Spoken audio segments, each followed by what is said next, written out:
you just, yeah.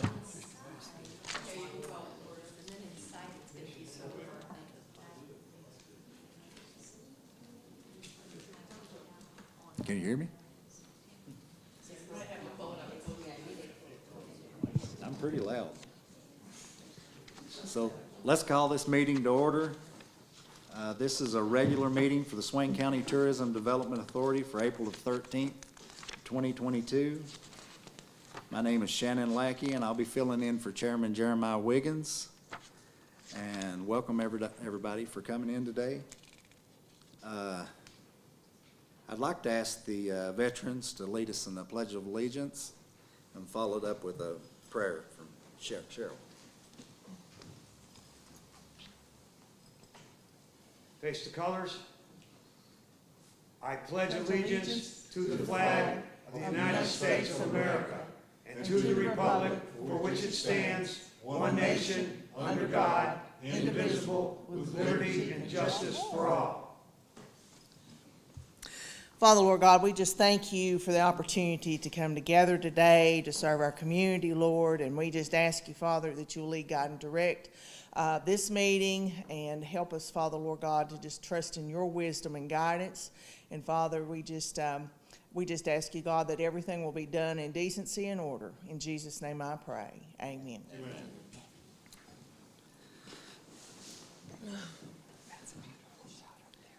I'd like to ask if there's any changes to the agenda. No, sir. Nothing? No.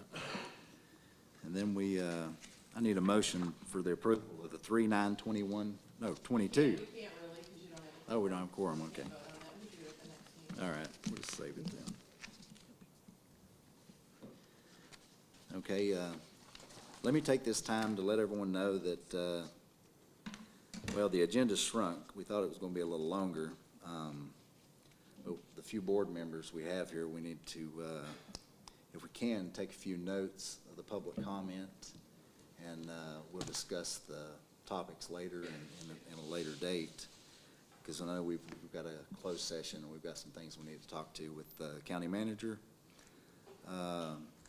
So if we can get the public comment started and let it not exceed more than 3 minutes, if possible, to try to get everybody in, because it looks like we've got a lot of people here. And if you don't mind, public comment when you come up, if you'll introduce yourself, and if you're with an organization, let us know who you're with, so we can take notes of who's speaking and what the topic's about. And I'll hand it over to our executive director, Mary Ann Baker, sitting right there at the corner, and she'll, or Rita One will move forward with the names on for guests is, looks like we've got 5 of us. Curtis is not speaking. Shannon, can you turn me up just a little bit, please? Yeah, so it looks like we've got 5 and that wants to speak, and it looks like the first person to come up would be Jim Nations.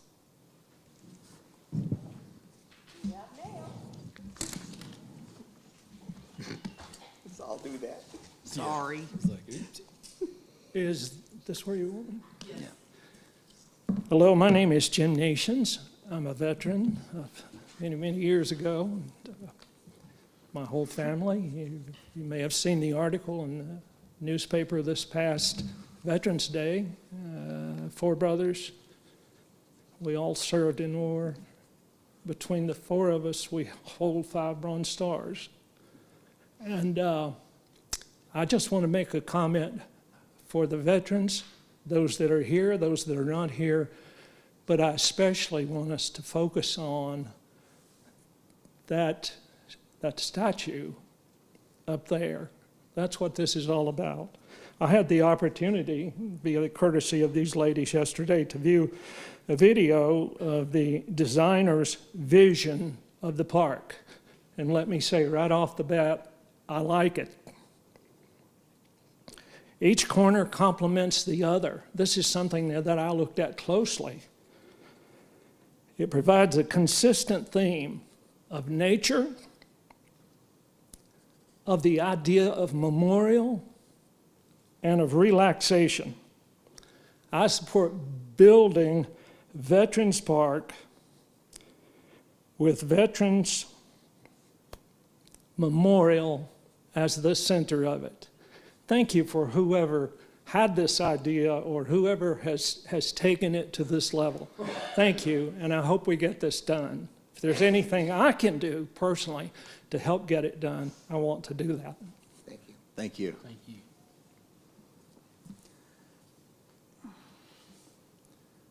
Max?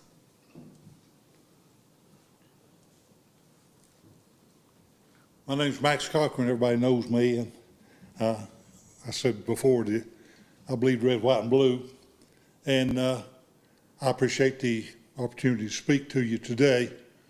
When I was looking at this, I did not realize that all four corners were going to be involved in the Veterans Park, but I think it's a fantastic idea. I like the concept of this, where the flag is going to be, and the monument stays the same, simply because it's going to be low maintenance.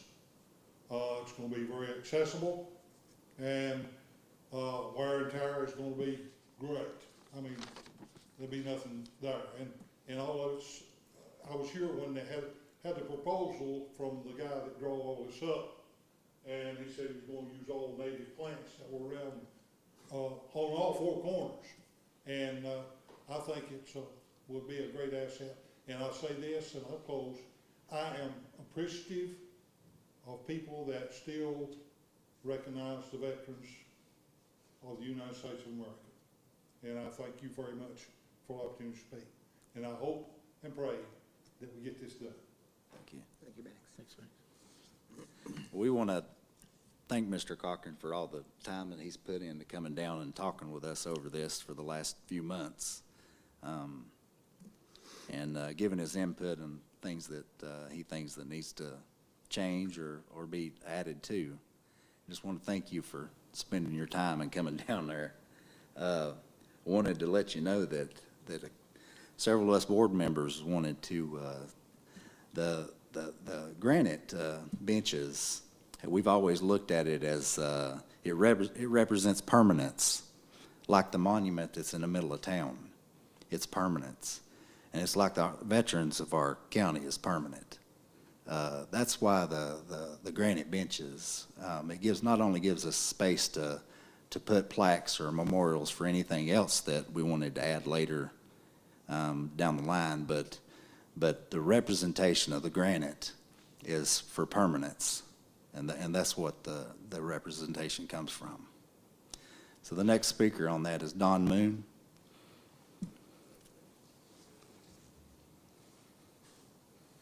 Good afternoon, everybody. My name's Don Moon.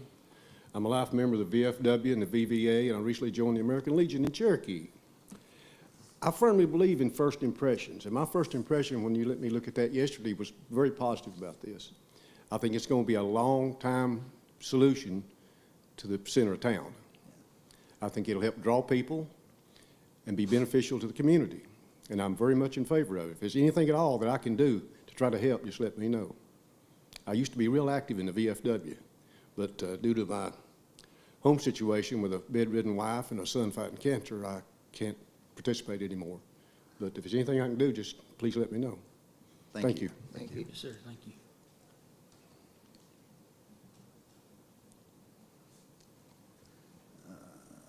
We've got Joe Vasquez next.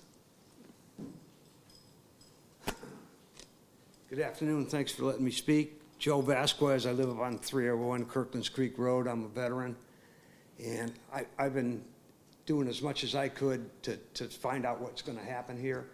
I just want, when I first saw this, and I saw the video over at the courthouse, I was extremely impressed with it. I think it's a beautiful thing. It's clean. I think it'll be low maintenance. And we can't honor our veterans enough anyways. We have, as a nation, I don't think we do a good enough job. We do a lot, but this is a perfect and fitting Veterans Park, as opposed to a Veterans Memorial.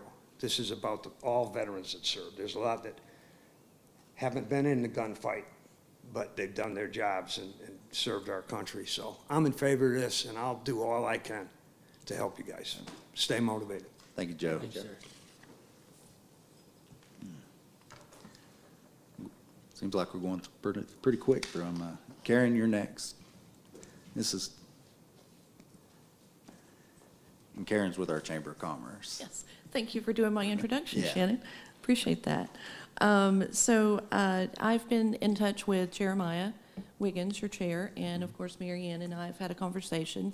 And we were just hoping to provide some more opportunities for public input, given the scope and significance of the project affecting so many, not only our veterans who happily seem pleased with it, but also our community at large.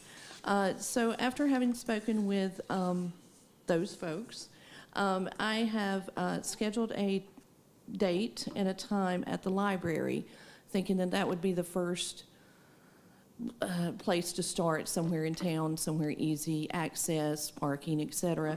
And that would be April 28th from 5 to 7. When I spoke with Jeremiah, he was hopeful that one of the beautification team members, committee members from the TDA could be present to answer questions. But just make it similar to what the DOT does when they announce a big project, you know, have the plans up on a board, have clipboards so that people feel comfortable maybe just leaving a comment in case they maybe don't feel as comfortable having a conversation.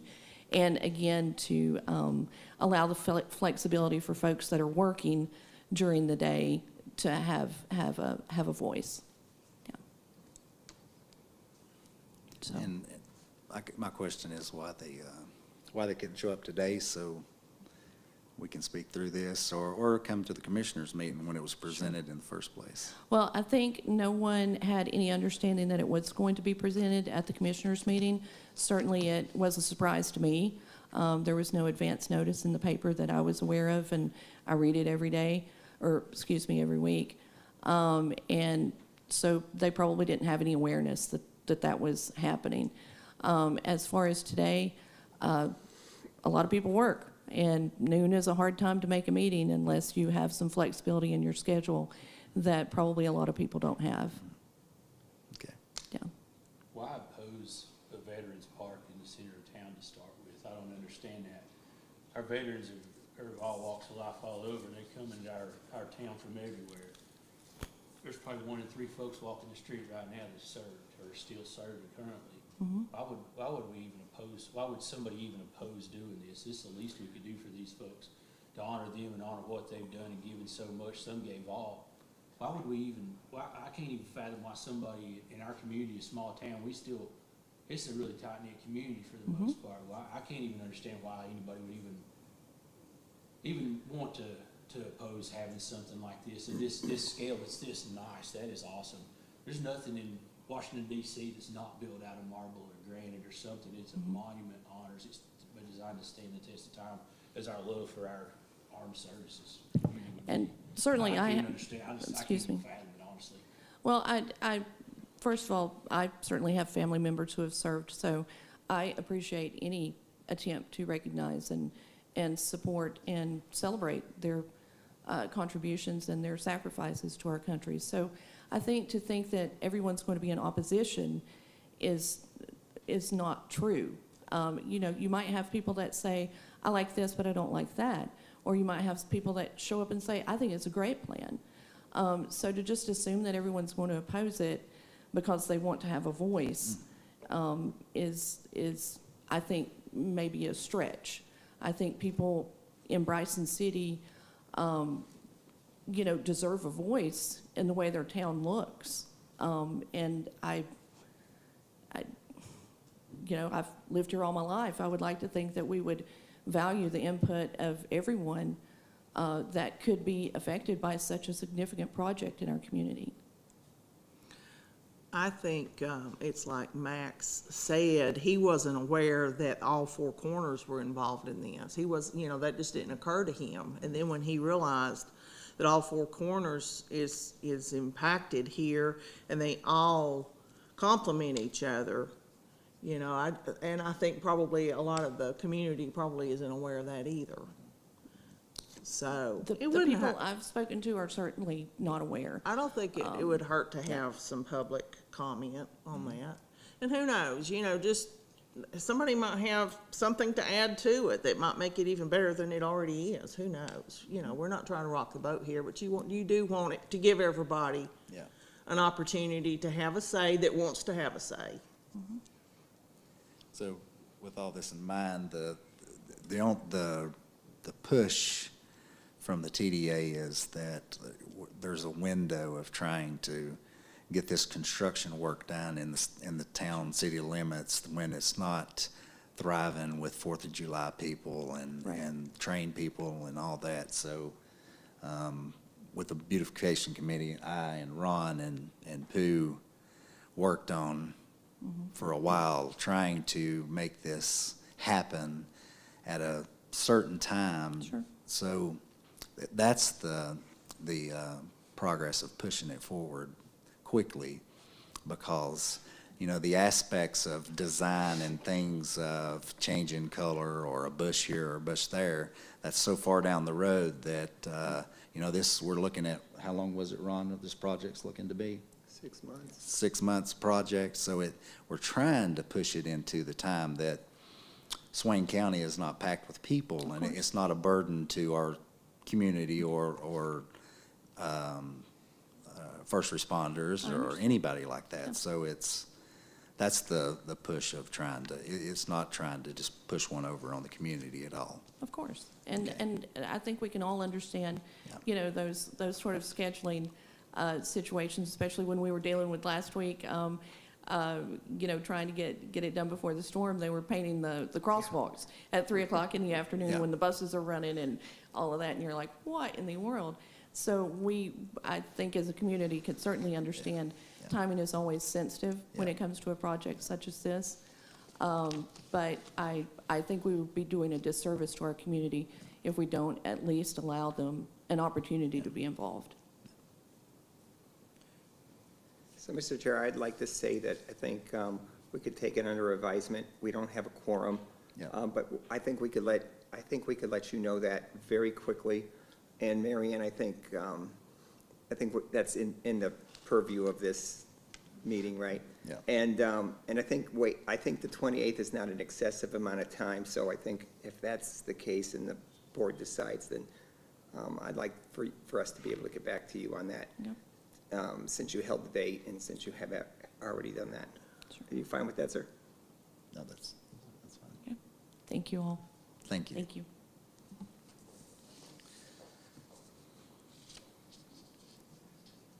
So that's all we have for public comment on the Veterans Park. I know that we're going to re-present this again to the county commissioners, that they want to officially vote on the topic. But as far as that, it sounds like getting together with Karen, and if anyone else has a concern or an idea about the park, we're definitely open to hearing what they have. In that in mind, I think we should have the architect there because he can answer questions that horticulture and stuff like that we're not going to be able to answer. The reason he's putting this here and this bush there, so he can answer a lot more questions that I or Ron could answer, just being on the beautification committee. And that's why we've obviously hired an architect to design this, because he knows the ins and outs of it. With that said, we're going to move forward with our meeting. We've got Tim Hall and Karen Wilmot going to come and present a sponsorship to us. Veterans, we'd like to thank you guys for coming in. Thank you. Joe, thank you. Thank you.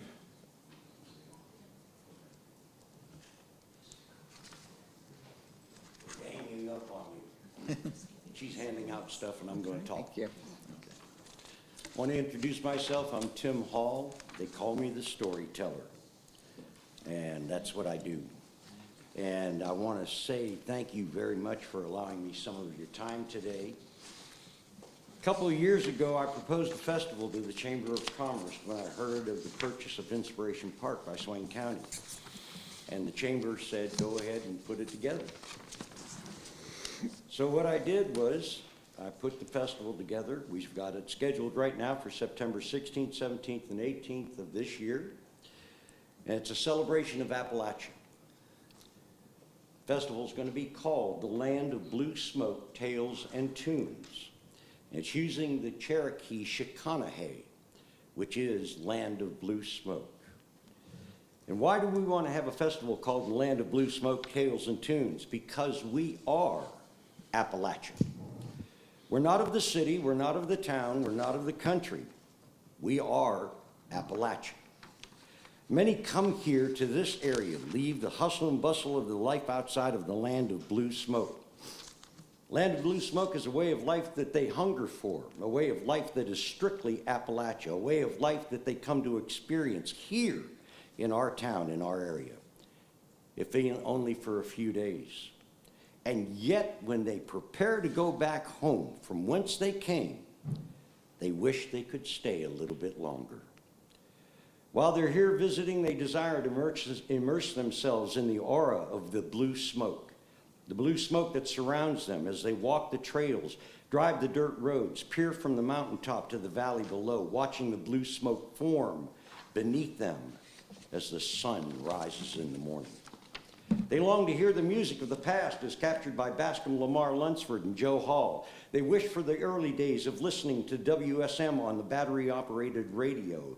They desire for the twang of a guitar, the melody of a banjo, a plaintive tune from a fiddle carrying on the tradition of mountain music, adapted from the sounds and the songs brought over from the old country. The tourists search in vain for a general store with a liar's bench outside by the front door on the porch as Ray Hicks weaves jacktails for their listening pleasure. And if Ray's not there, the old men of Appalachia would sit and pass tales back and forth, each attempting to tell a better tale than anyone around them. So let us give them the experience that they crave. Hearing the hammer strike an anvil, operating a wooden bucket, hand crank, ice cream maker, watches the molasses bubbles, turning the clay into a bowl, plate, or cup, with each and every one becoming a work of art. They wish to move to the drumbeat of the Cherokee friendship dance, savor the smell of the smoke from a wood fire as a cast iron pot boils, rendering ham hocks, beans, taters, and greens into supper. The sound of a bucksaw being used to fashion raw timber for a cabin wall. The fro cutting shingles for a roof. The axe ringing as another log joins the stack for a door. Let's have our guests acquaint themselves with farm animals, home canned vegetables and fruits, tanning, making cloth, spinning cotton and flax, riding a seesaw, maybe swinging on a rope that has a wooden seat, and so very, very much more. They will experience Appalachia at its best because we give them the festival called Land of Blue Smoke, because we are Appalachia. And I thank you for your time. Thank you.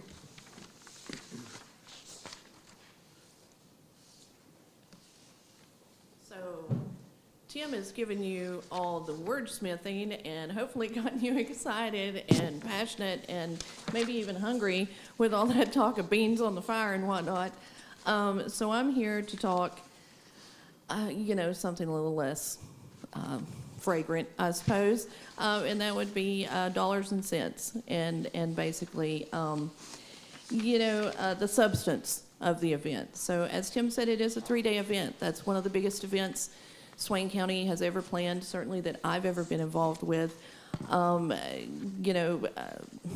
trying to think of multi-day events in the past, and really all I can think about were maybe the Inspirations days up at the park previously, when it was Inspirations Park. So this is a big undertaking, and I think it can reap significant rewards for the community, for the county.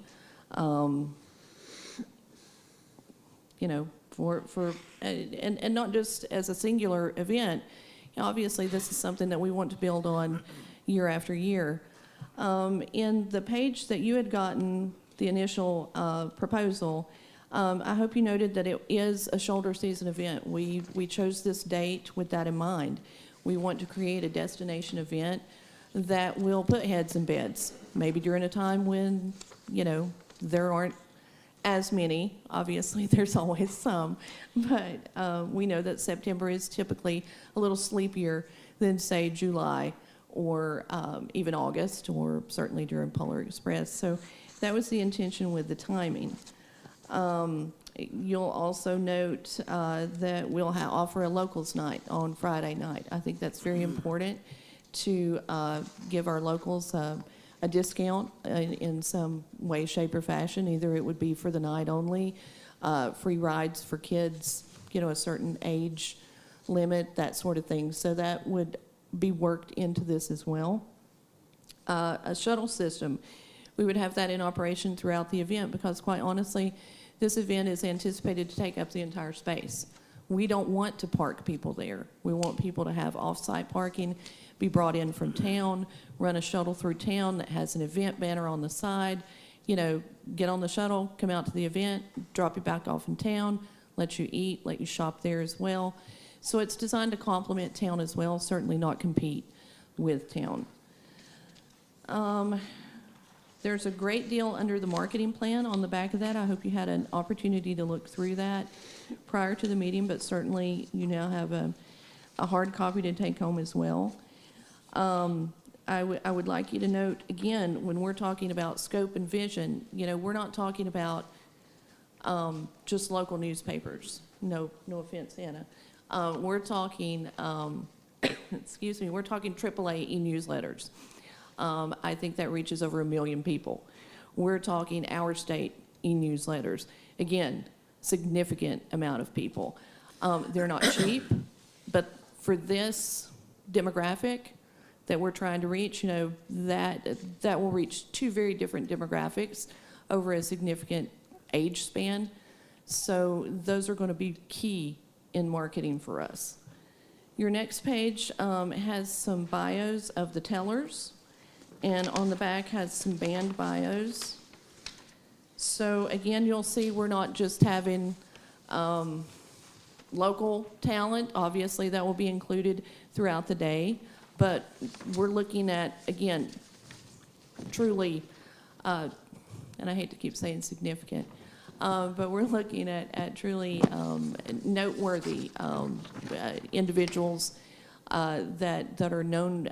Certainly the tellers are known for their craft, and the bands are known for their sound.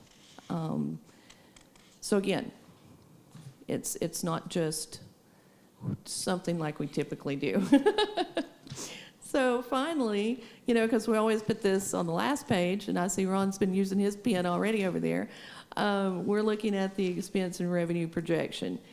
I'm going to be honest, I've went low on revenue because it's a first-year event, and I can't guarantee revenue. So I would rather go on the low end than say, oh yeah, we're going to make, I don't know, $30,000 on ticket sales alone. Do I hope that? Do I plan for that? Am I marketing for that? Absolutely. Will I promise that? No. But just as we're talking about scope, the expenses, you see, you can read it. You know, electrical's going to be an issue, even if the county already has some electrical available. The gentleman that's doing the sound, which you might note is $10,000, there's a reason why it's $10,000. He's the sound man for Balsam Range, and he's bringing in a full setup that would, so I won't have to get a tent and a rickety stage. He's got all of that. He's got this amazing setup already. It's a trailer. The sides fold down. The lighting's included, et cetera, and he's going to be there the full 3 days. You know, entertainment, yes, it's always expensive, but that's what they're there for, and that's what you got to give them, is something that they want to see, that they'll be excited about. We want everyone that attends this festival to go home and say, oh my gosh, we have got to do this again next year. And next year we're taking the grandkids, or we're bringing in the kids, or we're telling the family next door. Word of mouth is every bit as important, and sometimes even more so, than all of the marketing that you see listed here. We'll be providing security. Obviously, you've got to have waste management. Not to say my days of picking up trash are over, but I'd sure like them to be.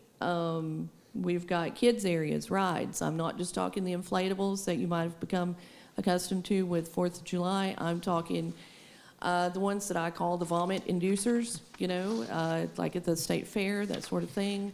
Not that we necessarily want to have to deal with that, but again, incorporating just a bigger element into this event. So think of a state fair with a storytelling angle and on a smaller basis in Swain County, and that's what we're looking to achieve here. And yes, I know this is a historical number to ask from the TDA. I've been involved long enough to know we certainly never saw anything like a $30,000 request in the past. But again, we've never seen an event on the table like this one in the past. So are you going to pursue other sponsorships? Absolutely. Okay. Yes, we're going to have to. When you look down at the bottom and see, you know, the numbers, we would still need basically $64,000 in sponsorship. Actually, around 30 if you approve this. So, yes, we're reaching out to Cherokee. We're reaching out to the Preservation Society, as well as Cherokee itself, the tribe. We'll be reaching out to the hospital, the Duke, Harrah's, et cetera, you know, and small donations as well. We're not just like, I mean, it's easy to go with bigger ones because hopefully you reach your goal faster. But certainly, you know, we have a sponsorship package that incorporates all levels of support. Yes. Does the board have anything to add to it? I think it's a cool idea, a cool festival. I've been wanting to see tons of stuff like this happen Yep. here. I really have. This is pretty daggum neat. About everybody on this thing right here, except for one I actually know. Oh, cool. So that's really cool. The marketing plan is where I'm going. Mm-hmm. It's a little weak. Okay. Which is not a problem. It's just as area for it to develop and grow. One place that I think you really need to hit, it's going to be Blue Ridge Outdoors Magazine. If you see that distributed, it's from Pennsylvania all the way to Georgia. The folks picking those up, that thing is jam-packed with festivals and different things. And I don't know so much as if you'd have to buy an ad or if they just do something about it to talk about it.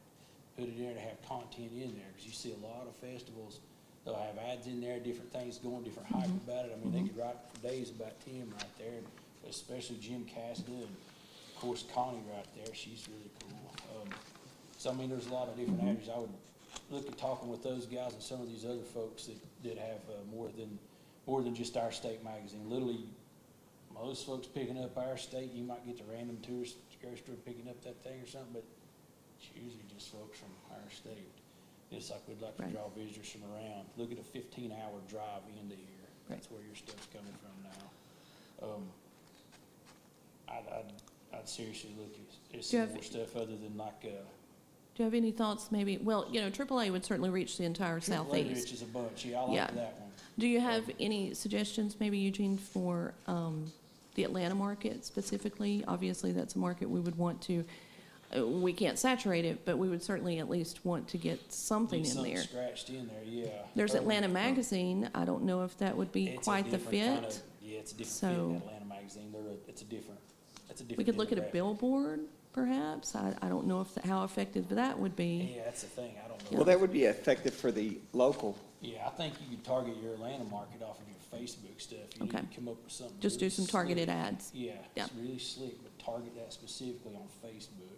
Okay. Because you're going to reach a lot of people real quick with that, and it's real effective because you're scrolling down every 3 posts is an ad for something. And so think about it, when you scroll yours, just flipping through stuff, every 3 places is an ad. And same way with Instagram, but you're not gonna hit you would for your music stuff, your guys right there with your music and your beer kind of thing, you'll hit an Instagram crowd right there. Yeah. I'll tell you how to get into the Atlanta is if you're gonna present this to the tribe, Cherokee's all over Atlanta. Everything them there to- is sponsored by Cherokee. The Brave Stadium, everything is all Cherokee. Pitcher So, bounce hairs, cheers. yeah, so if you can get them on board, they'll slap you in some of their advertisements of what's going on here. Yeah. So I'll definitely talk with Cherokee about that. Yeah, definitely angle them, especially you got Purdue Warriors there, that's Yep. neat as heck. The stickball Yeah. stuff too, I mean, those guys turn up for that. Yeah. You could really probably reach some good money, some big money right there with them, maybe even the casino. I would definitely reach out with those guys there, because they're always looking for different things too, Right. so, and they got more marketing money and all those. Yeah. But I think it's a cool idea, and a neat festival, I'd like to see this thing catch ground. So it's, and I'm wondering, like, waiting until July and August to start doing stuff, it's a little late, the game, I'd probably, I don't know, start getting some stuff out, and I would do, because social media is cheap to play with. Yes. I'd start playing right there. That's the place to first. start. Yeah. Yeah. I'd like to see something like that catch some traction. There's a lot of things I want to see happen with that event park, but something like that, that's like a cornerstone event, if you will, would be kind of cool. So, I agree with Eugene on a lot of that, and two, sometimes it's watch what you ask for. You know, That's it. I mean, we've been wanting a festival, we've been wanting festivals for so long, and I think Tim, just your talking to me inspired me to want more. That's just me. So I'm thinking that we, you know, sometimes you plan these events and next thing you know, like how do you handle it all? So I think what Eugene was saying about targeting a couple more areas might be smart, but the thing could be, Huge. more than what you want. So I love the fact of shuttling. I think there still should probably be some on park siting, but I'm parking because of, you know, but, yeah, you're gonna have but other than that, I think it's been a very good, definitely a very good idea, and definitely, I think for the local think so, folks, too. they're gonna really love, I love bluegrass, I'll go just for the music and a story, so I'm really excited about it, Awesome. I've had Balsam Range play something for me before. amazing. They're wicked good. There's other bands too you can probably reach out to and pick up several other smaller ones in there, come play for pretty cheap, different $250, $300 kind of stuff, to kind of fill in the things, maybe some just hunt Fill in some the day, exposure to you get in know, there and play. yeah. And of course, we should look at dance as well, you know. Tim has already spoken to a couple of clogger organizations. Obviously, we would reach out to the local Tangled Hey, one of Feet, the you things know. you might could reach and catch some of them cloggers would be to have a contest. Some they love Oh, to yeah. come out and have a contest. Yeah. Well, hey, they'd pay to come do that instead of us paying them to come do it. It's like, Have a hey, dance off, son, hey, like, clog off. you can have that in conjunction with that stuff too. I mean, especially that Yeah. stage is gonna be there. I believe when that thing opened up at 8 or 9 o'clock in the morning, I think I'd have something up there till All 2 in day. the morning. Heck, yeah. Oh, yeah. Nonstop, somebody yeah. on that thing doing something. All day. Yeah. Them cloggers could do that. I mean, you could, golly, I don't know, it could be a lot of things you could do there right there. You know. person would jump in and we're going, the whole concept again is the Appalachian, and that's the focus, that's my focus. Right. That's my life. Right. And I'll say that. But I want the young people, I want them to get up and tell stories. I want them to become involved. I want them to see, because how do we train the young people in the age-old arts that are fast fading? That's it, that torch has got We passed. expose them, Yeah. and expose them in a format that they say, wow, I want to do that. I want to hit the hammer on the anvil. I want to learn how to cook outside. I want to tell the story. That's the excitement about this. Right. It's the excitement that it just drives me 24 hours a day, 7 days a week, to see these young people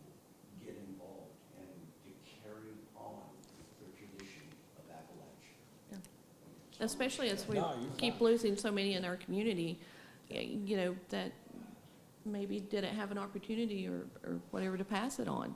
So it's, you know, this could, like you say, help salvage a great deal of our culture that otherwise might be lost.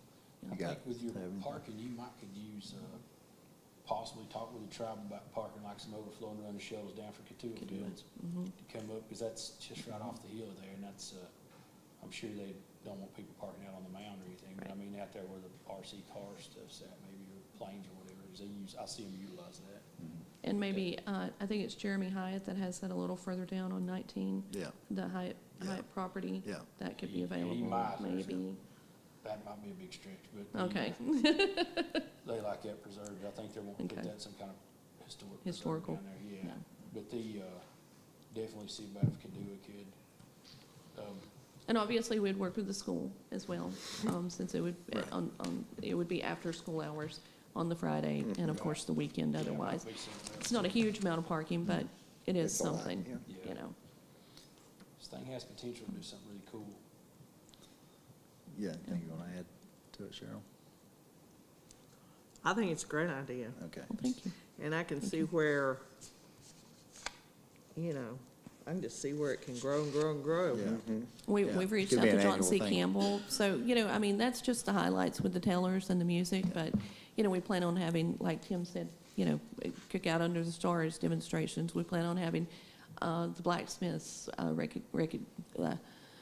included from John C. Campbell, you know, reaching out to Sequoia Valley, seeing who they might have in their artist guild that could be a good basket maker or quilter or whatever. So, you know, when those people are going to be given space, I mean, obviously, we're going to have vendors, and then we're going to have demonstrations. We want to encourage them to be there. They're not going to be charged anything to be there. Whether or not they're selling wares, who cares? We just want that represented within it as well. Hey, Yeah. Arrowmont School in Gaffinburg, that's a cultural arts school, Yeah. it's right there in the center of town. Might reach out to those guys, let them know what you got planned, because a lot of times, I'm part of Gatlinburg's Chamber of Commerce as well as our business there. But they utilize those guys a lot for different things, they do cultural things over there as well, a lot of Appalachian Mountain, Smokies kind of things. We should be aware of a lot of that stuff there. And of course, we have Jane here from the Great Smoky Mountains Association, and so we could work with them as well. Sure. Yeah. That'd be cool. I think you got something on your hands if it's executed right and marketed right. That's why I want to see it done, where it's not janky or hokey. I want to see it real deal. Right.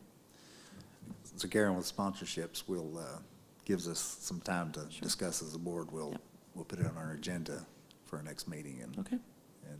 vote on it for you. Awesome. Thank you for your Thank you time. for coming in. Yeah. Thank you. Thank you. Thank you. Great idea. Tim, thank you.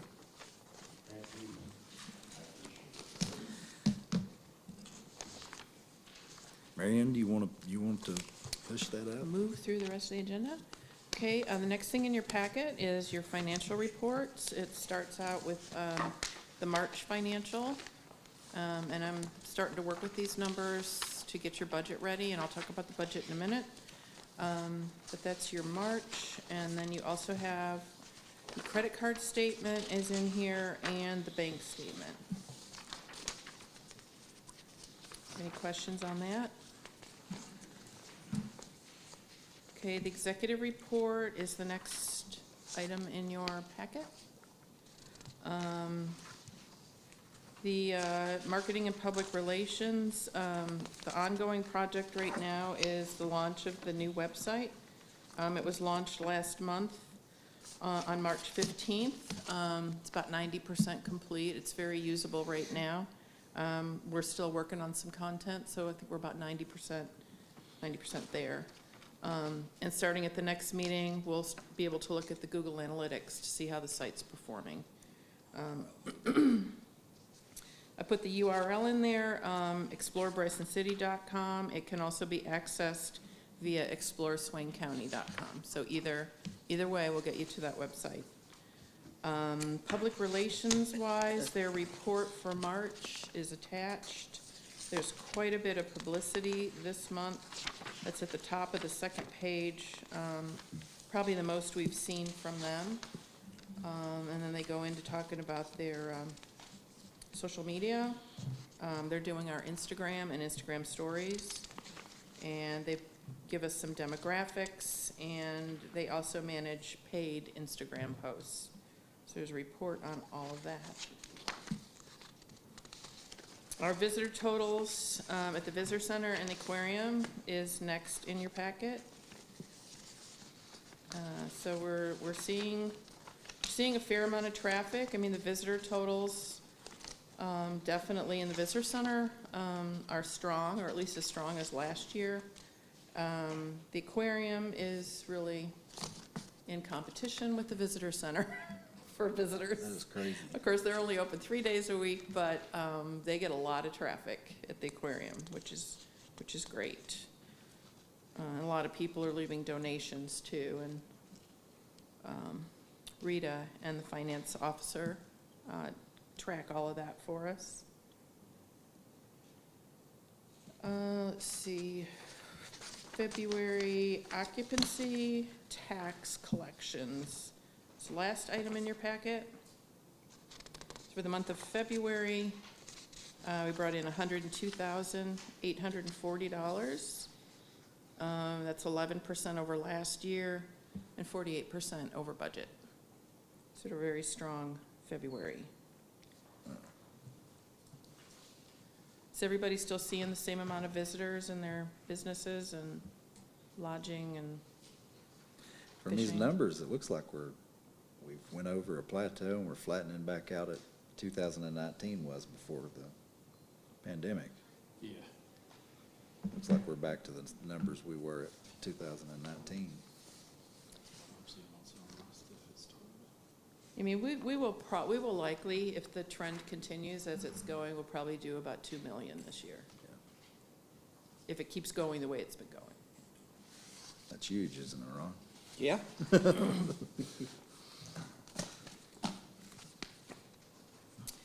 Just a couple more things on the financial. I recently approved a $350 matching marketing grant for Endless River Adventures. I think you remember at one of your meetings, you said it was okay for me to approve anything under $5,000. So I just want to let you know that we have a $350 matching marketing grant. That's for their Nantahala Open event. Budget is in progress, like I mentioned earlier. I expect to have a first draft ready, and we do that through committees first.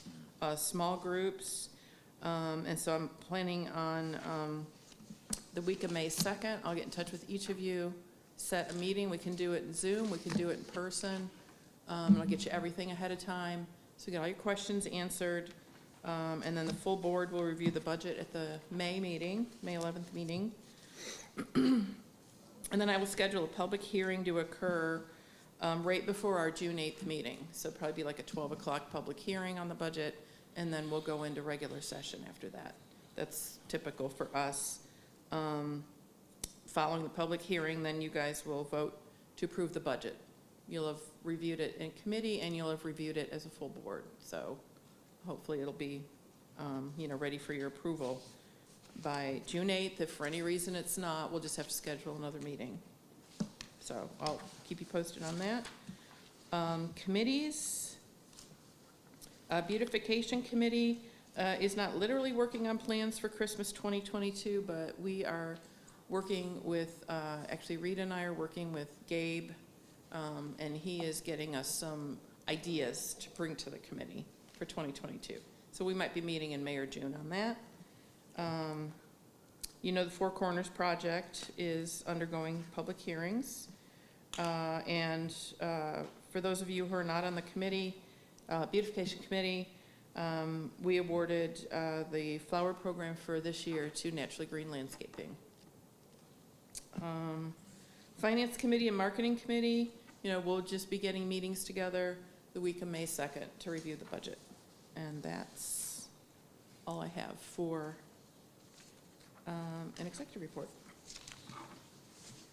We have any questions for Mary Ann? No. All right, thank you. Well, thank you. So, looks like the next thing is me just discussing the EV stations. Yep. The EV stations, we were waiting for months on a part that hadn't had never come, and come to find out, the distributor contacted me and said, he recently received an email saying that, it had been delivered when everything else got delivered. So I was like, really? The whole time it was showing on his computer that it was still in transit. So I went up to the county building and looked through all of our stuff that we've got packaged up there, and finally found the electrical panel that's been laying up there the entire time in a box. So it's there. Good. And I contacted Lee Atkins, which is engineer at Duke Power, and he's available anytime, just as soon as Brian Lowe gets a hold of him. I spoke with Brian again this morning, and Brian said that he's looking at about 3 weeks out. He's more closer to the month. He's got us scheduled in. I mean, he said just let everybody know that he's doing everything he can to get down there. It's not on the back burner. It's in his schedule. But he wanted us to know that he looks to say that it's going to take no more than 2 to 3 days, is what he said, to do the project. And that's with getting the county to dig the ditch, and he lay the electrical in it and put the poles in and move forward. So I don't think it's going to be a big slowdown, because Kevin had already mentioned that it wouldn't take nothing to get a few county guys down there to work with Brian Lowe and get the ditch dug and the electrical put in. So it's not going to take but a few days. It's just getting it started with the electrician and waiting on a product that we already had. Yeah. For months and months. So that's the cut and dry on it. Is there any other discussions we need to talk about before we go to a closed session? No? No? Okay.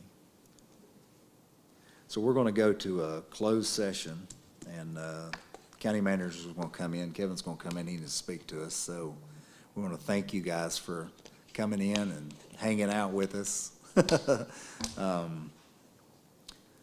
be the last time you see me. No, come back. Come back. Thank you very much. Thank you.